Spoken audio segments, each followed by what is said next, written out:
اچھا مفتا صاحب، آپ اور شاہد خاقان عباسی صاحب نئی پارٹی عوام پاکستان اس پارٹی کے ساتھ میدان میں اترنے کے لیے تیار ہیں. پاکستان کے مسائل کا آپ لوگوں کے پاس کیا سولوشن ہے؟ جی، یہ جو عوام پاکستان پارٹی ہے، ایک یہ سوچ ہے کہ پاکستان ایک زمانے میں آپ جانتی ہیں بیوی کہ دنیا کا جنوبی ایشیا کا سب سے امیر ملک تھا. آج ہم ہندوستان، نیپال، بنگلہ دیش، شری لنکا سب سے پیچھے ہو گئے ہیومن ڈیولپمنٹ انڈیکس میں، اور انکم پر ہیڈ میں بھی ہندوستان سے، بنگلہ دیش سے اور شری لنکا سے پیچھے ہیں، مالدیو سے بھی پیچھے ہیں.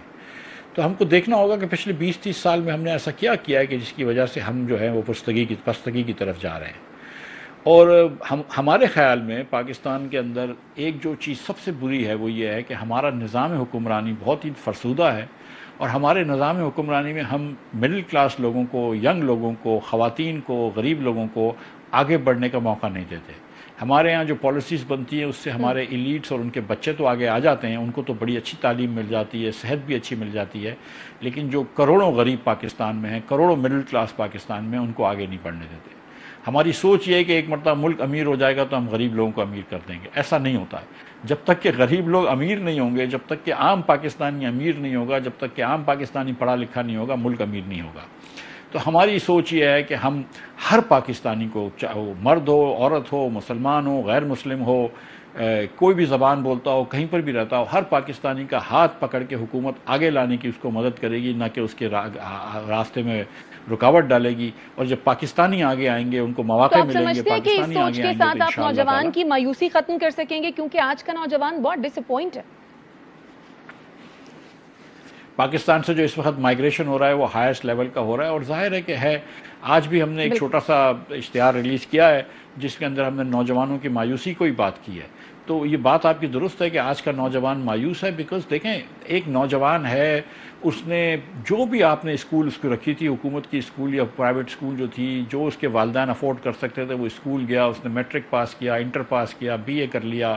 اب وہ نوکری بھی کر رہا ہے، صبح سے شام تک نوکری کر رہا ہے، یا نوکری کر رہی ہے وہ ہماری بہن، لیکن اس کو پورا نہیں ہوتا ہے. 1,00,000-1.5 روپے تنخواہ ہوتی ہے، حکومت ٹیکس مانگتی ہے، اربوں روپے لوگوں سے حکومت ٹیکس نہیں مانگتی ہے، اور اس کے بعد بجلی کا بل بھرو تو بچے کی فیس نہیں بھر سکتے، بچے کی فیس بھرو تو گیس کا بل نہیں بھر سکتے، اور خدا نخواستہ اگر کوئی گھر میں بیماری ہو جائے تو آپ کچھ نہیں کر سکتے. تو ہم کو یہ سسٹم ایسا کرنا ہوگا کہ جس نوجوان نے ہر وہ چیز کی ہے جو کہ معاشرے نے اس سے کہا تھا کہ پڑھائی کرو، پڑھو لکھو، محنت کرو اور نوکری کرو، اب وہ سب چیزیں بھی کر رہا ہے، لیکن پھر بھی اگر وہ پورا نہیں کر سکتا تو اس میں تو پھر معاشرے کو سوچنا چاہیے نا کہ ہماری جو پالیسیز ہیں وہی ناقص ہیں، اس بچے کا تو کوئی قصور نہیں ہے. اگر ہم اپنے نوجوانوں کو آگے نہیں بڑھائیں گے، ہم اپنے نوجوانوں کو آگے نہیں لے کر آئیں گے تو پھر کیسے ملک آگے بڑھ سکتا ہے؟ ہو ہی نہیں سکتا. لہٰذا ہماری جو پارٹی ہے اس کی تو پالیسی یوتھ سینٹرک ہے کہ پاکستان کے اندر میجورٹی یوتھ کی ہے، میجورٹی ووٹرز یوتھ ہیں. تو جب تک کہ ہم یوتھ کو آگے نہیں لے کر آتے، ہم پاکستان آگے نہیں بڑھ سکتا. ٹھیک، تو عوام پاکستان پارٹی دیگر روایتی پارٹیوں سے کس طرح سے مختلف ہے اس ایک پوائنٹ کو ہٹا کر؟ دیکھیے بہن، ایک تو ہماری پارٹی میں ایک رول یہ ہے کہ جو بھی ابھی تو آرگنائزنگ کمیٹی بنی ہے جس کے کنوینر شاہد عباسی صاحب ہیں، اور اس کے بعد ایک سال کے اندر انشاءاللہ ہم ایکچوئل اپنی ایگزیکٹو کمیٹی بنائیں گے، ایگزیکٹو افسرز بنائیں گے. اگر سمجھ لیجئے کہ شاہد عباسی صاحب ہی صدر بن جاتے ہیں پارٹی کے، جو کہ متوقع ہے، تو ان کو 2 ٹرم ملے گی، یا 3 سال کی یا 4 سال کی جو بھی ٹرم ملے گی وہ 2 ٹرم ملیں گی. اس کے بعد شاہد صاحب اس پارٹی کے صدر نہیں ہو سکتے، کوئی اور ہوگا. اور وہ کوئی اور ہوگا، وہ شاہد صاحب کا کوئی بلڈ ریلیٹیو نہیں ہو سکتا، نہ ان کی بہن، نہ ان کے بیٹے، نہ ان کی کوئی بہو، ایسا وہ نہیں ہو سکتا. تو ہم نئے لوگ انڈکٹ کریں گے تو یہ پارٹی جو ہے اس میں کوئی لائف ٹائم چیئرمین نہیں ہوگا، اس میں کوئی ڈائنسٹک پالیٹکس نہیں ہوگی، اور نئے لوگ آتے رہیں گے. اور ہماری خواہش ہے کہ آج جب میں آپ سے یہ بات کر رہا ہوں تو کوئی میری بیٹی جو ہے لاڑکانہ میں یا 4 سدے میں یا رحیم یار خان میں سن رہی ہے، وہ ہماری پارٹی جوائن کرتی ہے اور چھوٹی عمر کی ہے، اور آج سے 20 سال بعد جب وہ بڑی ہو جاتی ہے تو وہ پارٹی کو لیڈ کرے گی اور انشاءاللہ حکومت میں لے کے آئے گی. اور دوسری جو ہماری ڈفرنس ہے وہ یہ کہ ہم نے دیکھا ہے کہ ساری پارٹیاں کبھی نہ کبھی جو ہے وہ غیر جمہوری قوتوں سے کمپرومائز کر لیتی ہیں، اور اس کے بعد حکومت میں آ جاتی ہیں، اور پھر جب نکالا جاتا ہے تو بڑی نالا بھی ہوتی ہیں. تو ہم جو ہے وہ یہ سمجھتے ہیں کہ ہر ریلیشن جو ہے پاکستان میں وہ آئین کے مطابق ہونا چاہیے. تو ہم اگر آئیں گے کبھی حکومت میں تو آپ کے ووٹ لے کر آئیں گے, اگر نہیں ملا تو کوئی بات نہیں ہے, ہم بغیر ووٹ کے نہیں آئیں گے انشاءاللہ. تو حکومت میں آنے کے لیے اکثر الیکٹیبل سے رابطہ کیا جاتا ہے, آپ کی جماعت کرے گی الیکٹیبل سے رابطے؟ بہن, اس الیکشن میں بھی آپ کو عمران خان نے دکھا دیا کہ الیکٹیبلز نہیں ہوتا, نیریٹو ہوتی ہے اور بیانیہ ہوتا ہے جو الیکشن جیتتی ہے. اور ہم بھی ایک بیانیہ لے کر آئے جو گو کہ مختلف ہے عمران خان صاحب سے, کیونکہ ہم سمجھتے ہیں کہ وہ بھی اسٹیبلشمنٹ کے ہی ایک کریچر ہیں, اور جس دن ان کو اسٹیبلشمنٹ سے دوستی ہو جائے گی وہ واپس وہی کریں گے, اس کو بند کر دو, اس کو بند کر دو.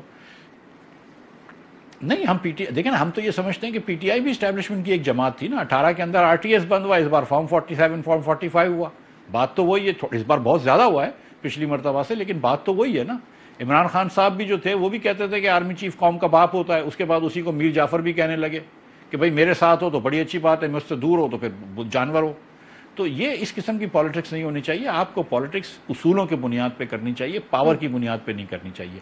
آج پاکستان کی سب بڑی پارٹیاں جو ہیں, بشمول نون لیگ, بشمول پیپلز پارٹی, بشمول پی ٹی آئی, بشمول ایم کیو ایم, یہ صرف پاور پالیٹکس کر رہے ہیں, یہ صرف سیاست کر رہے ہیں حکمرانی کے لیے. یہ سیاست صحیح سیاست نہیں ہے. یہ پاکستان کے لوگوں کی, پاکستان کے نوجوانوں کی امنگوں کو آگے نہیں بڑھا رہے, اپنے خاندانوں کی اپنی بڑھا رہے ہیں, اپنے ایگو کو آگے بڑھا رہے ہیں. میں کی پالیٹکس ہے, پاکستان کی سیاست نہیں ہے. بالکل آپ ٹھیک کہہ رہے ہیں کہ پاور پالیٹکس نہیں ہونی چاہیے, بلکہ جو سیاست ہے وہ اصولوں کی بنیاد پر ہونی چاہیے. مفتاح اسماعیل صاحب, آپ کے قیمتی وقت کا بہت شکریہ. اور ناظرین, بریک لیں گے اور جب بریک سے واپس آئیں گے تو پھر ہم بات کریں گے بجٹ کے حوالے سے حکومت کو اپوزیشن اور اپنے ہی اتحادیوں کا جو سامنا ہے اس پر.